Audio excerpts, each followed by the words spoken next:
નમસ્કાર મિત્રો, આપણી યુટ્યુબ ચેનલમાં તમારું સ્વાગત છે।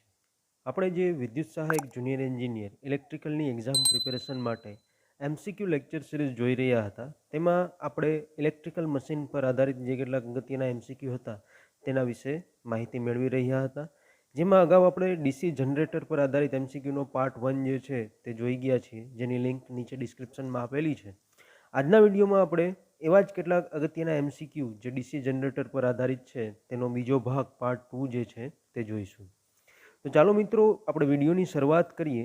તો સૌપ્રથમ અહીંયા એમસીક્યુ તમને આપેલો છે, which loss will increase rapidly as compared to the others when the number of magnetic reversals is increased। એટલે કે જ્યારે ડીસી જનરેટરના કેસમાં જ્યારે મેગ્નેટિક રિવર્સલ્સ જે છે એ ઇન્ક્રીઝ થશે ત્યારે એવો કયો લોસ જે છે એ સૌથી વધારે રેપિડલી ઇન્ક્રીઝ થશે। તો અહીંયા તમને ઓપ્શન આપેલા છે। Option A friction loss, option B copper loss, option C hysteresis loss અને option D eddy current loss. તો અહીંયા જે બધા લોસીસ આપેલા છે તેમાંથી આપણે જોઈએ તો ઓપ્શન ડી જે એડી કરંટ લોસ જે છે તે મેગ્નેટિક રિવર્સલ ઇન્ક્રીઝ થવાની સાથે સાથે આ જે એડી કરંટ લોસ છે તેમાં રેપિડલી વધારો જે છે તે આપણને જોવા મળશે। તો અહીંયા આપણો કરેક્ટ આન્સર થશે option D eddy current losses. ત્યારબાદ એમસીક્યુ નંબર 2 જોઈએ। તો એમસીક્યુ નંબર 2માં તમને કીધેલું છે, for a shunt generator which loss is considered as a constant. તો અહીંયા ખાસ શન્ટ જનરેટરની વાત કરેલી છે અને તેના શન્ટ જનરેટરના કેસમાં કયો લોસ એવો છે કે જેને કોન્સ્ટન્ટ કન્સિડર કરવામાં આવે છે। તો ઓપ્શન આપણે જોઈએ તો ઓપ્શન એ આપેલો છે copper loss, option B eddy current loss, option C hysteresis loss અને option D all of the above. તો અહીંયા તમારો કરેક્ટ આન્સર થશે option A copper loss. Shunt જનરેટરના કેસમાં કોપર લોસ એ એવા પ્રકારનો લોસ છે કે જેને નોર્મલી આપણે કોન્સ્ટન્ટ કન્સિડર કરીએ છીએ। So correct answer is option A copper loss. ત્યારબાદ એમસીક્યુ નંબર 3 જોઈએ। તો એમાં તમને કીધેલું છે, for reducing the hysteresis losses in DC generator. DC જનરેટરના કેસમાં હિસ્ટ્રેસિસ લોસીસને ઓછા કરવા માટે ઓપ્શન તમને આપેલા છે। Option A armature core should be laminated, option B stator should be laminated, option C armature core material should have a low hysteresis coefficient and option D armature core material should have a high hysteresis coefficient. તો અહીંયા તમારો correct answer થશે option C, for reducing the hysteresis loss in a DC generator, armature core material should have a low hysteresis coefficient. So option C is the correct answer. ત્યારબાદ MCQ number 4 આપણે જોઈએ તો એમાં તમને કીધેલું છે, when B is the maximum flux density then eddy current loss varies as। જ્યારે જો અહીંયા આપણે B ને મેક્સિમમ ફ્લક્સ ડેન્સિટી કન્સિડર કરીએ ત્યારે એડી કરંટ લોસ છે એ કઈ રીતે વેરીઝ થશે, એટલે કે ચેન્જ થશે। તો ઓપ્શન તમને અહીંયા આપેલા છે। Option A B, option B B raise to 1.6, option C B square, option D B raise to 3.2। So eddy current loss માટે જે ઇક્વેશન છે, ઇક્વેશન પરથી આપણે કહી શકીએ કે option C B square is the correct answer. So we can say that when we consider B is the maximum flux density, at that time the eddy current loss varies as a b square। so option C is the correct answer। ત્યારબાદ MCQ number 5 જોઈએ। તો MCQ number 5 માં તમને કીધેલું છે, the armature voltage control is considered as suitable in the case of DC machine is driven at. એટલે કે જ્યારે ડીસી મશીનના કેસમાં આર્મેચર વોલ્ટેજ કંટ્રોલની જે મેથડ છે એ ક્યારે સુટેબલ થશે। તો અહીંયા તમને ઓપ્શન આપેલા છે। Option A constant torque, option B constant speed, option C constant load and option D constant current. So અહીંયા આપણે કહી શકીએ કે option A constant torque is the correct answer, because the armature voltage control is considered as suitable in the case the DC machine is driven at constant torque. જ્યારે DC machine જે છે એ constant torque ઉપર એ drive કરતા હોઈએ અને આપણે run કરાવતા હોઈએ, at that time armature voltage કંટ્રોલની જે મેથડ છે એને આપણે સુટેબલ કન્સિડર કરીએ છીએ। So option A constant torque is the correct answer. ત્યારબાદ એમસીક્યુ નંબર 6 જોઈએ। તેમાં તમને કીધેલું છે, interpoles are usually wound with. Interpole જે છે એને સામાન્ય રીતે કેની સાથે વાઉન્ડ વીંટાળવામાં આવે છે। તો ઓપ્શન તમને આપેલા છે। Option A very fine gauge copper wire, option B heavy gauge copper wire, option C insulation material, option D interpoles do not need winding. તો અહીંયા તમારો કરેક્ટ આન્સર થશે option B heavy gauge copper wire. So we can say that the interpoles are usually wound with a very heavy gauge copper wire. So option B is the correct answer. ત્યારબાદ MCQ number 7 જોઈએ. તેમાં તમને કીધેલું છે which of the following is not the function of the interpole in a DC generator. નીચે કેટલાક functions આપેલા છે તેમાંથી કયું એવું ફંક્શન કે જે કહી શકાય કે which is not the function of the interpole. ઇન્ટરપોલનું એવું કયું ફંક્શન નથી કે જે ડીસી જનરેટરમાં જોવા મળે છે. તો ઓપ્શન તમને અહીંયા આપેલા છે. Option A neutralization of reactance voltage. Option B make commutation sparkless. Option C cool armature by ventilating air. And option D neutralize cross magnetizing effect of armature reaction.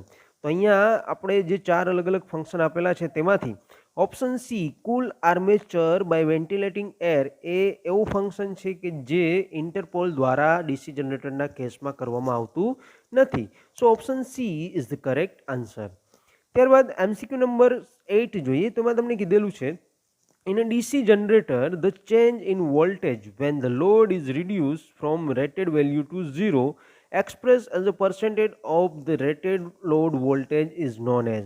એટલે કે ડીસી જનરેટરના કેસમાં જે વોલ્ટેજમાં જે ફેરફાર થાય છે ચેન્જ ઇન વોલ્ટેજ વેન કે ક્યારેક તો જ્યારે આપણે લોડ જે છે એને રેટેડ વેલ્યુથી 0 સુધી રિડ્યુસ કરીએ ત્યારે express as a percentage of rated load voltage is known as. ત્યારે પર્સન્ટેજ ઓફ રેટેડ લોડ વોલ્ટેજમાં જેને આપણે ડિફાઇન કરીએ છીએ એને શાના તરીકે ઓળખવામાં આવે છે. તો ઓપ્શન તમને અહીંયા આપેલા છે loss factor. Option B external efficiency. Option C armature reactance and option D regulation. તો અહીંયા તમારો કરેક્ટ આન્સર થશે option D regulation. So we can say that in DC generator the change in voltage when the load is reduced from a rated value to 0 expressed as a percentage of the rated load voltage is known as a regulation. So option D is the correct answer.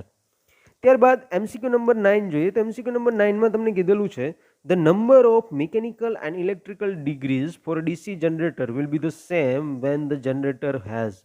એટલે કે mechanical અને electrical બંને જે degrees છે DC જનરેટરના કેસમાં ક્યારે સરખી થશે. તો તમને ઓપ્શન આપેલા છે when DC generator has a 2 pole, option B 4 pole, option C 6 pole and option D 36 pole. So here we can say that option A 2 pole is the correct answer. So the number of mechanical and electrical degrees for a DC generator will be the same when the generator has a 2 poles. So option A is the correct answer. ત્યારબાદ MCQ number 10 જોઈએ. તો એમાં તમને કીધેલું છે in a DC generators આ interpole field coils are connected. DC જનરેટરના કેસમાં ઇન્ટરપોલ ફિલ્ડ કોઇલ જે છે એ કોની સાથે કનેક્ટ કરવામાં આવે છે અથવા કેવી રીતે કનેક્ટ કરવામાં આવે છે. તો પહેલા ઓપ્શન આપણે જોઈએ. તો ઓપ્શન તમને આપેલો છે option A in series with armature winding. Option B in parallel with armature winding. Option C in series with load and option D in parallel with load. તો અહીંયા તમારો કરેક્ટ આન્સર થશે option A in series with the armature winding. So we can say that in a DC generators interpole field coils are connected in series with the armature winding. So option A is the correct answer. ત્યારબાદ MCQ number 11 જોઈએ. તો MCQ number 11માં તમને કીધેલું છે in a DC generator the polarity of interpole is. DC જનરેટરના કેસમાં ઇન્ટરપોલની polarity શું હોય છે.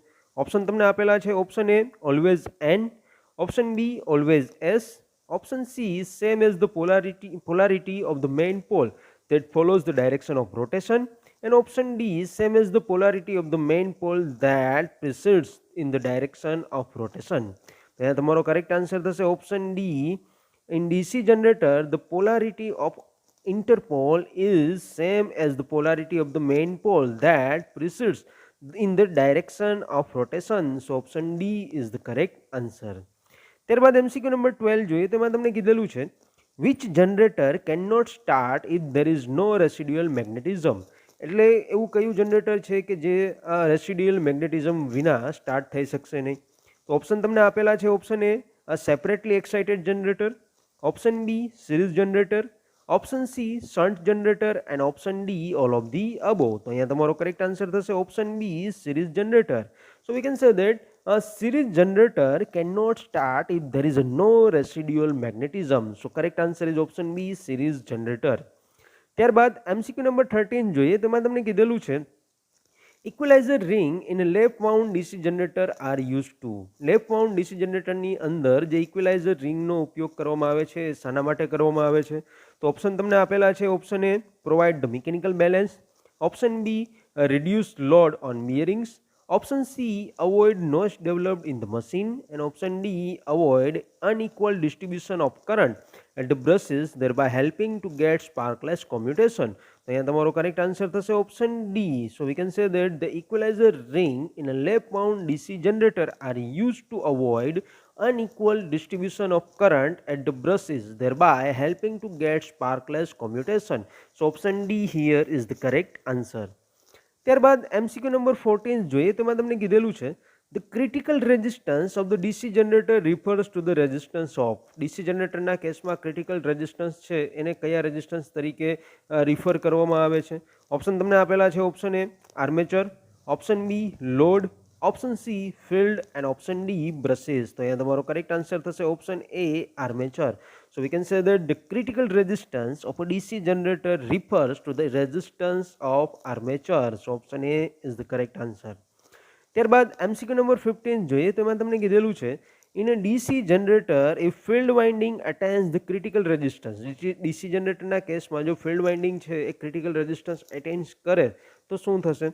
ઓપ્શન તમને આપેલા છે. Option A machine will generate maximum voltage, option B machine will generate maximum power, option C the voltage generated will be zero, and option D field winding will burn.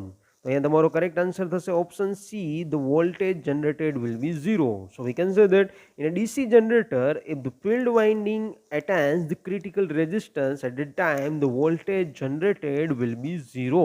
So option C is the correct answer.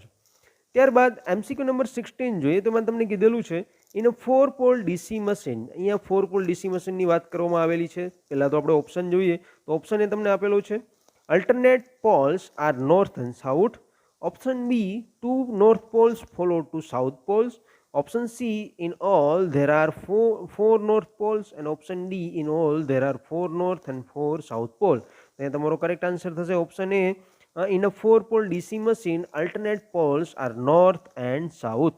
So option A here is the correct answer. ત્યારબાદ MCQ number 17 જોઈએ તો એમાં તમને કીધેલું છે in a generator the windage loss is proportional to. જનરેટરના કિસ્સામાં windage loss છે એ સાને પ્રપોર્શનલમાં હોય છે? ઓપ્શન તમને આપેલો છે. Option A supply voltage, option B square of the supply current, option C square of armature speed, and option D flux density. તો અહીંયા તમારો કરેક્ટ આન્સર થશે option C square of armature speed. So we can say that in a generator the windage loss is proportional to the square of armature speed. So option C is the correct answer. ત્યારબાદ MCQ number 18 જોઈએ તેમાં તમને કીધેલું છે in a DC generator the brushes are always place along. એટલે કે DC જનરેટરના કેસમાં બ્રશિસને કઈ રીતે ગોઠવવામાં આવે છે?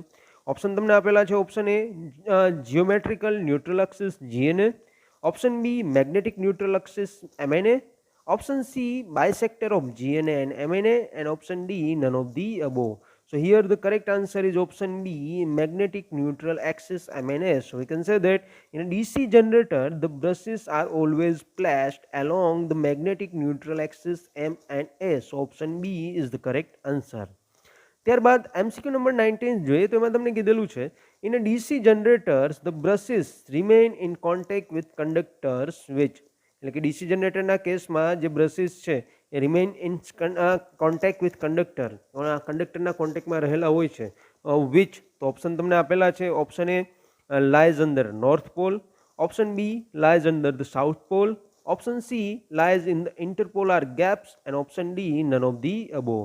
તો એ તમારો કરેક્ટ આન્સર થશે option C lie in the interpolar gaps. So we can say that in a DC generator the brushes remains in contact with conductor which lies in the interpolar gaps. So option C is the correct answer.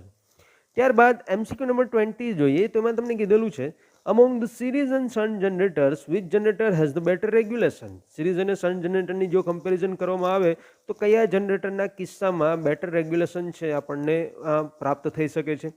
તો option A તમને આપેલો છે. Option A series generator, option B shunt generator, option C both have an identical regulation, and option D none of the above. So here we can say that shunt generator. So we can say among the series and shunt generator, the shunt generator has the better regulation. So option B, shunt generator, is the correct answer. ત્યારબાદ MCQ number 21 જોઈએ તો એમાં તમને કીધેલું છે iron loss in a DC machine take place in. DC મશીનના કિસ્સામાં ion loss વિશે પૂછેલું છે. ઓપ્શન જોઈએ આપણે તો ઓપ્શન એ આપેલો છે yoke, option B commutator, option C main body, option D armature rotor. એટલે કે ડીસી મશીનમાં જે આયન લોસ છે એ કઈ જગ્યાએ જોવા મળે છે. તો અલગ અલગ ડીસી મશીનના પાર્ટ્સ તમને આપેલા છે. તો અહીંયા આપણે કહી શકીએ કે ડીસી મશીનના કિસ્સામાં આર્મેચર રોટર જે છે એ આર્મેચર રોટરની અંદર જે આયન લોસ છે આયન લોસ આપણને જોવા મળે છે. So option D armature rotor is the correct answer. ત્યારબાદ MCQ નંબર 22 જોઈએ તેમાં તમને કીધેલું છે in DC generator rapid brush wear may be due to. DC જનરેટરના કેસમાં બ્રશ જે છે એ બહુ ઝડપથી શાના કારણે ઘસાય છે. ઓપ્શન તમને આપેલા છે. Option A rough commutator surface, option B severe sparking, option C imperfect contact with commutator, and option D any of the above. તો અહીંયા તમારો કરેક્ટ આન્સર થશે option D any of the above. So from option A, B and C, any of with the help of any of the reason in we can say that in DC generator rapid brush wear may be occur. So option D any of the above is the correct answer. તો મિત્રો અહીંયા આપણે DC generator પર આધારિત બીજા કેટલાક અગત્યના MCQ હતા તેનો બીજો ભાગ જોયો. જો તમને અમારો વિડીયો પસંદ આવ્યો તો વિડીયોને લાઇક કરો, વધુમાં વધુ તમારા મિત્રો સાથે આ વિડીયોને શેર કરો કે જેથી જે એક્ઝામ હવે તાજેતરમાં લેવાની છે તેમની પ્રિપેરેશનમાં તેમને મદદ મળી રહે. અને સાથે સાથે તમારા કંઈ ડાઉટ હોય, કંઈ સજેશન હોય તો એ પણ તમે અમને કોમેન્ટ બોક્સમાં જણાવી શકો છો. અને આ બધા જે વિડીયોઝ છે એ વિડીયોની PDF મટીરિયલ મેળવવા માટે તમે અમારી ટેલિગ્રામ ચેનલને પણ સબસ્ક્રાઇબ કરી શકો છો, જેની લિંક નીચે ડિસ્ક્રિપ્શનમાં આપેલી છે. અને સાથે સાથે અમારી જે YouTube ચેનલ છે એને સબસ્ક્રાઇબ કરવાનું ના ભૂલશો.